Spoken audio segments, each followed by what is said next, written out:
Roberto Méndez había construido su imperio desde cero. A sus 42 años, era dueño de una cadena de hoteles que se extendía por toda Latinoamérica. Cada propiedad llevaba su sello distintivo, elegancia discreta y servicio impecable. Había comenzado con un pequeño hotel en Guadalajara hace 20 años, cuando apenas tenía capital para comprar los primeros 20 cuartos. Ahora poseía 37 propiedades en 12 países. Ese martes de octubre comenzó como cualquier otro. Despertó a las 5 de la mañana en su suite del Four Seasons en Miami. Revisó correos mientras tomaba su café negro. A las 6 ya estaba en el gimnasio del hotel. A las 8 tenía desayuno con inversionistas japoneses interesados en su expansión hacia Asia. La junta crucial de las 2 de la tarde definiría si su cadena hotelera cruzaría el Pacífico o permanecería en el continente americano. Pero a las 11 de la mañana, su asistente Gabriela entró a su oficina temporal con una expresión extraña. Los inversionistas principales habían tenido una emergencia familiar. Cancelaban todo. Reprogramarían en 3 semanas. Roberto sintió la frustración inicial de cualquier empresario cuando un trato importante se pospone, pero entonces algo inesperado sucedió. Una sensación de alivio lo invadió. Miró por la ventana el cielo azul de Miami y pensó en su casa en Monterrey. ¿Cuándo había sido la última vez que había llegado antes de las 9 de la noche? No recordaba. Los últimos 3 meses habían sido un torbellino de viajes. Hong Kong, Sao Paulo, Buenos Aires, Ciudad de México y ahora Miami. Sebastián tenía 17 años y apenas habían hablado 5 minutos en las últimas semanas. Mariana cumplió 16 el mes pasado y él solo estuvo presente por videollamada durante 15 minutos entre 2 reuniones. Carolina. Su esposa de 19 años había sido su roca, su apoyo incondicional. Pero últimamente notaba algo diferente en sus conversaciones telefónicas. No podía identificar qué exactamente. Ella sonreía en las videollamadas, le preguntaba por sus negocios, le decía que todo estaba bien en casa. Pero había algo en sus ojos. Un brillo particular. ¿Felicidad? ¿Secreto? ¿Preocupación? No estaba seguro. Gabriela, consígueme el primer vuelo a Monterrey, dijo de repente. Hoy me voy a casa. Su asistente lo miró sorprendida. Roberto Méndez nunca cancelaba agendas. Nunca regresaba antes de lo planeado. El hombre era una máquina de productividad y eficiencia. ¿Está todo bien, señor Méndez? Perfectamente bien, respondió con una sonrisa genuina que hacía meses no sentía. Solo quiero sorprender a mi familia. El vuelo de las 12:30 lo puso en Monterrey a las 2:15. Su chofer personal, don Armando, lo recogió en el aeropuerto con su habitual discreción y profesionalismo. Don Roberto, qué gusto verlo. ¿La señora Carolina sabe que viene? Preguntó mientras acomodaba la maleta en la cajuela de la camioneta blindada. No, Armando. Es una sorpresa. El chofer sonrió con complicidad. Durante el trayecto por la carretera hacia San Pedro Garza García, Roberto observó las montañas de la Sierra Madre. Había crecido en un barrio humilde de Monterrey. Recordaba cuando tenía 8 años y su padre, un mecánico, lo llevaba en su vieja camioneta por estas mismas carreteras.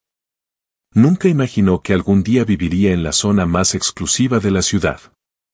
La residencia de los Méndez era imponente pero no ostentosa. Carolina había insistido en que fuera un hogar, no un museo. 3 pisos, jardines amplios, una alberca que sus hijos apenas usaban porque siempre estaban ocupados con la escuela y sus actividades. Roberto pagaba el mejor colegio privado, los mejores tutores, las mejores oportunidades. Todo lo que él no tuvo. Eran las 3 de la tarde cuando don Armando detuvo la camioneta frente a la reja principal. ¿Quiere que lo acompañe adentro, don Roberto? No es necesario, Armando. Retírate temprano hoy. Dale saludos a tu esposa. El chofer agradeció y se retiró. Roberto se quedó parado frente a su propia casa por un momento. La reja eléctrica se abrió automáticamente al reconocer su huella digital. Caminó por el sendero de piedra que él mismo había diseñado. Los jacarandás que Carolina plantó hace 5 años ahora daban una sombra generosa. Al acercarse a la puerta principal de caoba tallada, se detuvo. Algo captó su atención. Voces. Muchas voces provenían del jardín trasero. Su corazón comenzó a latir un poco más rápido. No era la voz de Carolina en su tono normal de conversación. Había más gente. Bastante más. Carolina no había mencionado ninguna reunión en sus llamadas de los últimos días. ¿Una fiesta sorpresa? No, su cumpleaños era en marzo. ¿Los niños? No era cumpleaños de ninguno. ¿Algún problema? ¿Una emergencia con los vecinos? Roberto sintió una mezcla extraña de curiosidad y aprensión. Decidió no tocar el timbre. En lugar de eso, caminó despacio por el corredor lateral de piedra que rodeaba la casa hacia el jardín trasero. Era el mismo corredor por donde solía correr Sebastián en su triciclo cuando tenía 4 años.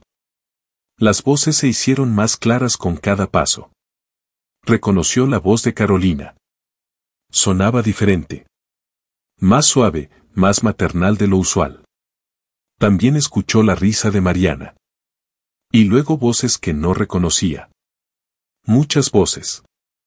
Algunas débiles. Otras alegres. Una mezcla de conversaciones que creaban un murmullo constante. Cuando llegó a la esquina donde el corredor se abría hacia el jardín, Roberto se detuvo. Su mano se apoyó contra la pared de la casa para mantener el equilibrio. Lo que vio frente a él hizo que todo su cuerpo se tensara. Sus rodillas casi cedieron. El aire escapó de sus pulmones. Tuvo que parpadear varias veces pensando que era una ilusión, un efecto del cansancio del viaje, algo irreal.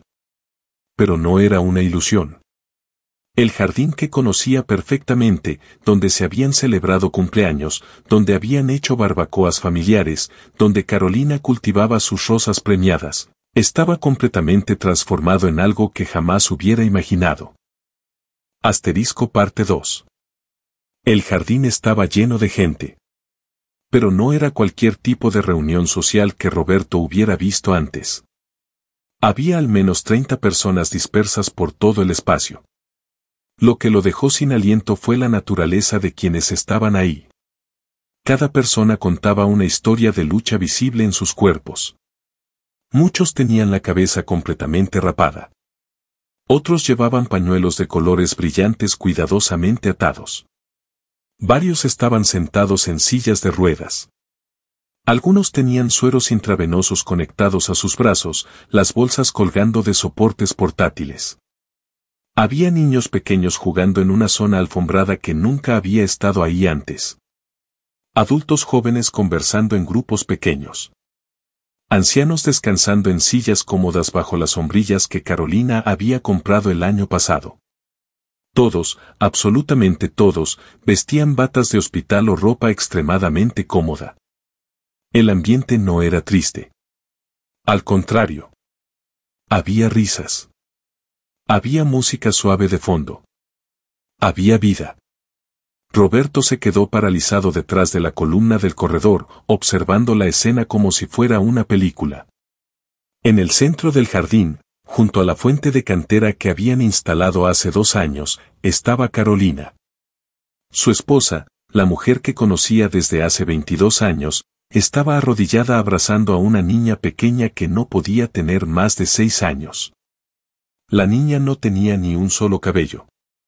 Su cabecita brillaba bajo el sol de la tarde. Pero sonreía. Sonreía mientras Carolina le mostraba algo en un libro ilustrado. A pocos metros, Sebastián, su hijo mayor, ese adolescente que Roberto pensaba que solo se interesaba en videojuegos y fútbol, estaba sirviendo comida con una delicadeza y atención que jamás le había visto. Llevaba una charola con platos cubiertos y se detenía con cada persona, preguntándoles algo, escuchando sus respuestas, sonriendo genuinamente. Mariana, su pequeña de 16 años, estaba sentada en el pasto junto a un grupo de niños. Tenía pinturas de uñas de todos los colores esparcidas frente a ella. Le pintaba las uñas a una niña de unos 10 años que reía mientras le contaba algo animadamente. Otras 3 niñas esperaban su turno, todas sin cabello, todas mirando a Mariana como si fuera una estrella de cine. Roberto notó más detalles mientras sus ojos se adaptaban a la escena. Al fondo del jardín, donde solía estar su pequeño gimnasio al aire libre, ahora había carpas médicas blancas. Eran carpas profesionales como las que había visto en campamentos de ayuda humanitaria. A través de las paredes translúcidas podía distinguir siluetas de personas trabajando. Una enfermera uniformada pasó caminando cerca de él llevando una bandeja con jeringas y medicamentos. No lo vio porque estaba concentrada en su camino. Había tanques de oxígeno verde apilados ordenadamente junto a una de las carpas. Camillas plegables descansaban contra la pared de la casa. Una mesa larga estaba cubierta con suministros médicos organizados meticulosamente, guantes, gasas, alcohol, termómetros digitales, tensiómetros. Era un hospital. Su jardín era un hospital improvisado. Y por la manera en que todo estaba organizado, por la naturalidad con la que todos se movían, esto no era la primera vez que sucedía. ¿Señor Méndez? Una voz masculina lo sobresaltó. Roberto volteó bruscamente. Un hombre de unos 50 años, vestido con bata blanca de doctor, lo miraba con sorpresa. Llevaba un estetoscopio alrededor del cuello y una carpeta bajo el brazo. Yo, vivo aquí, fue lo único que Roberto pudo articular, sintiéndose extrañamente como un intruso en su propia casa. Oh, usted es el esposo de la señora Carolina, el doctor extendió su mano. Doctor Ramírez. Soy oncólogo. Vengo los martes y jueves como voluntario para las quimioterapias ambulatorias. Su esposa es una mujer extraordinaria, señor Méndez. Lo que hace aquí, está salvando vidas. Roberto estrechó la mano del doctor mecánicamente, todavía procesando cada palabra. ¿Quimioterapias? ¿Voluntario? ¿Martes y jueves? Hoy era martes. ¿Cuántos martes había estado el ausente? Papá, la voz de Mariana cortó el momento como un cristal rompiéndose. Su hija lo había visto. Sus ojos se abrieron enormes. El pincel de esmalte de uñas casi se le cayó de las manos. El doctor Ramírez sonrió cortésmente y se excusó, dirigiéndose hacia una de las carpas médicas. El silencio se extendió por el jardín como una ola. Una por una, todas las personas voltearon hacia donde estaba Roberto. Sebastián dejó de servir comida. Los niños dejaron de jugar.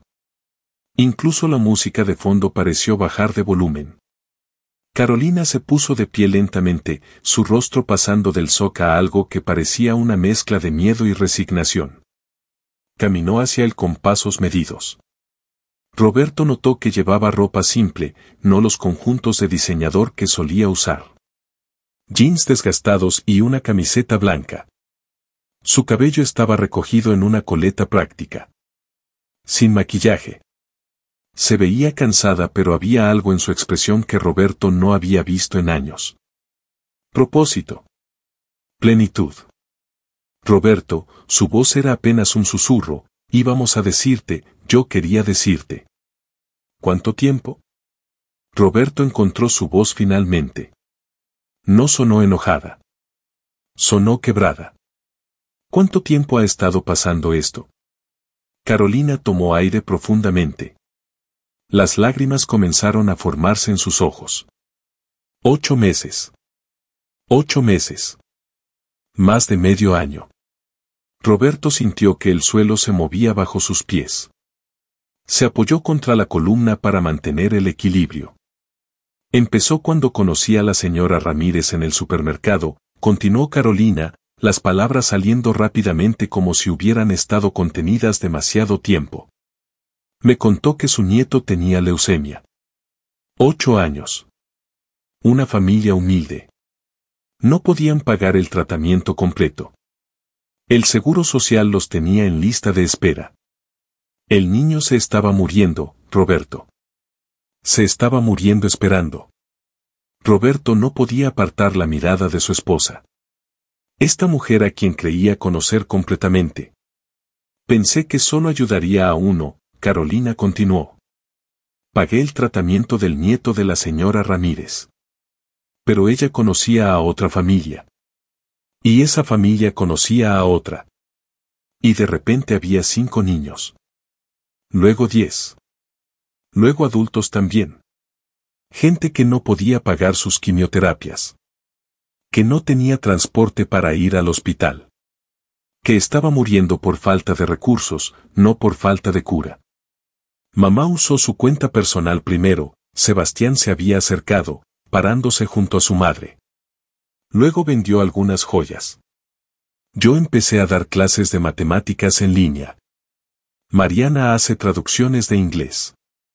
Todo lo que ganamos entre los 3 viene aquí. Roberto miró a sus hijos. Estos niños que él pensaba que estaban simplemente estudiando y viviendo vidas privilegiadas. Habían estado trabajando. Ganando dinero. Y donándolo todo. ¿Por qué no me dijeron?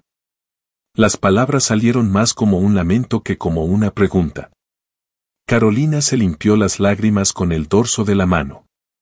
Porque siempre estabas en juntas importantes. Porque estabas construyendo tu imperio. Porque pensé que dirías que era peligroso. Que comprometía nuestra seguridad. Que traer extraños a la casa era irresponsable. Y tal vez tengas razón, Roberto. Tal vez todo esto es una locura. No es una locura, papá. Mariana había caminado hacia ellos también. Es lo correcto. ¿Sabes cuántas personas han recibido tratamiento aquí? ¿Cuántas vidas hemos tocado? Roberto miró alrededor del jardín nuevamente.